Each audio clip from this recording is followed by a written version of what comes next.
All right, guys, let's get to work. So in this video, I want to cover, I'm doing no contact, but I'm losing faith. I'm losing hope. I'm losing, the drive to continue. I want to reach out to her because what else do I have to lose, right?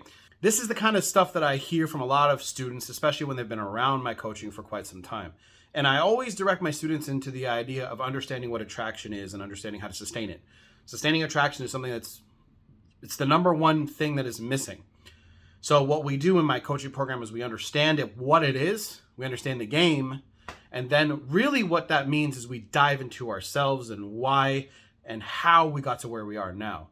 A lot of guys, when they enter no contact, they think that it's some sort of magic thing that's going to make her reach out to you. So when that doesn't happen, you guys get disappointed. You see all these videos by all these coaches, including myself. When you don't get the results that you are quote unquote promised, well, you're going to obviously have some sort of like unrealistic expectation about yourself and where the relationship's going to go. But then the advice you see here, you're also going to be like, well, does that even fucking work? So I'm going to tell you a little bit about why this is a weird thing and why you can't just trust no contact, right? First of all, no contact is just a tool. It is just a thing. It's become bigger than what it's supposed to be. No contact is basically what you do when someone breaks up with you, somebody walks out of the relationship, and you use it as a baseline to not chase, because chasing and pursuing will only make it worse. So when you do no contact, when it comes to the relationship itself, what it's going to do is it's going to help stop you from making more mistakes. And that's the whole point. When you make more mistakes, it's only going to drive her further away from you.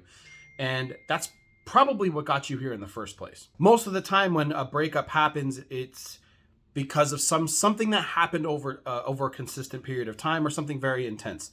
And it's usually a negative thing, right? Why would something positive drive someone away? It doesn't make any sense, right? But when that happens, you have to put away and put aside how long you've been dating, because men get really, really attached to how, oh, we've been together for 10 years. We've been together for 15 years. We've been together for this amount of time and that amount of time. Like that matters to a woman. And that's why as men, and what I do with my students is get them to understand females, get them to understand women, what they are looking for and their operating system, their emotional center. Because you can try all you want to, use logic and reason to maneuver through your relationship, but when a woman's feeling emotional, she ain't gonna see your try being logical with somebody who's emotional, right? Look at a kid, right? They go through something and they cry, and they wipe out, they cry, and you can logically say, oh, it's gonna stop hurting in 5 minutes, I promise you, but they still don't stop crying, right? I know it's a terrible fucking analogy, but that's the idea. A woman's feeling something. You're not going to be able to explain to her why it's gonna go away. This is why you can't red pill women. You can't do that. You can't just explain away that whole side of how they view the world and see it. And of course, every person relatively is different because of their experiences, but generally speaking, women are looking for the same thing. As much as they don't want to tell you or admit it, they're still looking for a strong man. A strong man who's going to pass these tests. But women today are going to make it harder because they're a lot of women right now. I coach a few women, and they're asking me, why can't I find a guy who is within this range that that I'm looking for, right? And of course, I ask her, I'm like, well, are you giving the right guys chances, or are you? So we go into all that stuff. And basically the idea is, a lot of the time, so many guys today have such a lack of leadership in their life from their fathers, grandfathers, uncles, and people around them. And we've had this strange effect where, as over time, men have gotten weaker. Read the book Hard Times Create Strong Men by Stephan Aarnio, I think it is. I don't have it in person, but I got to order that. I have it on audio. Over the decades, created weaker and weaker men through each decade that happens. And then these weaker men don't know how to actually speak to women, how to attract women, how to remain attractive as individuals. So the right information is not being passed on. And then good times create weaker men, which means, okay, as the good times keep rolling, right, the need for stronger men actually disappears. So that's why we have this strange cycle. Also read The Fourth Turning. So this is going to show you that book is going to show you why that is. So hard times are coming, and hard times create strong men. So right now we're going, we don't really know the future, of course, but we're going into this kind of direction because look at dating right now. It is a fucking mess. So it's really hard for men and women to find what they are looking for because truthfully, there's no leadership coming from masculinity. And feminism, especially toxic feminism, is trying to make everyone the goddamn same. And there are things about men and things about women that are different. And there's nothing wrong with that. That is how a household should be, in my opinion. Going forward, when you experience relationships now, you're going to have this strange, skewed version of what you think it should be.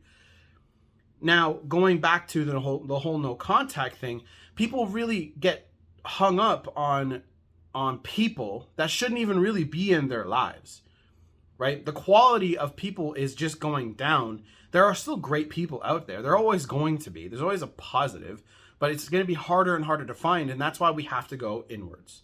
I hope I made this come together because I just do this off the cuff. I try as hard as I can. The best thing for you guys to do is always go inwards and start working on the things that you can control. And you guys, and this is the whole point of the video, what can you control? Can you control this person reaching out to you? No. Can you control this person texting you tomorrow? No. Can you control that? No. But what can you control? Well, you can focus on working out and walk. Go for a walk. People really underestimate how powerful a walk is. We don't walk as much as we normally would because now we drive cars and blah, blah, blah. A lot of us are working at home now. So what you need to do is walk, right? Even put a heavy backpack on and just walk. So I like that idea, and obviously lift weights, right? I got my weights over here. I've been smashing them every single day, more and more, getting more and more reps in. And that is going to help you as well, because I feel like just as a man, when you lift, it taps into, this primal shit. So go for a walk and lift weights. I say that in my videos all the time, but do it. It helps. And then after that, really dive in and start studying relationships. Start studying women. How do you do that? Read. Right? Stop watching these videos and read. Because the videos that you see, I'll be real, the videos that you see are sometimes going to be titled in a way to make you feel hopeful or make you feel a certain way.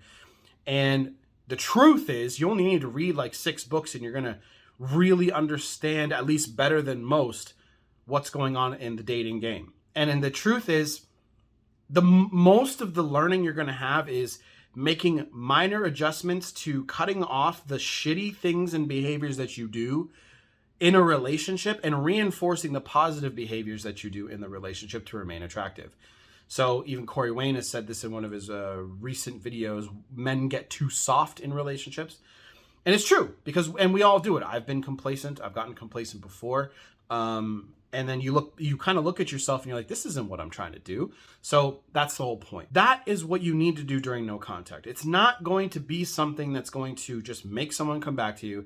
It is something that you use as a tool to work on you and work on your relationship skills, because that's what it is. Your father and your masculine teacher should have been like, hey, this is how you're supposed to, court a woman, treat a woman, not in a simpish way, in a way that works, right?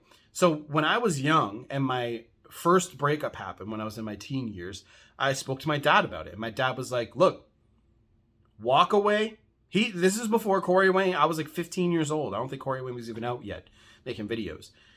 But he told me, sorry, I wasn't 15, I was 17, sorry. So he told me, look, walk and she'll either come around or she won't. If she doesn't, fuck it, right? But if she does, this time let her work for you. Let them work for you. That's going to be the title of my next video. So I'll see you guys in the next video. That is what no contact is really all about. And if you're losing hope, don't worry about it. Go back to the drawing board of you. Go back to what you want to do and what shit you want to accomplish. And really get to work, right? Get to work. So I'll see you guys in the next video. Coaching is down below. Course is down below. Done.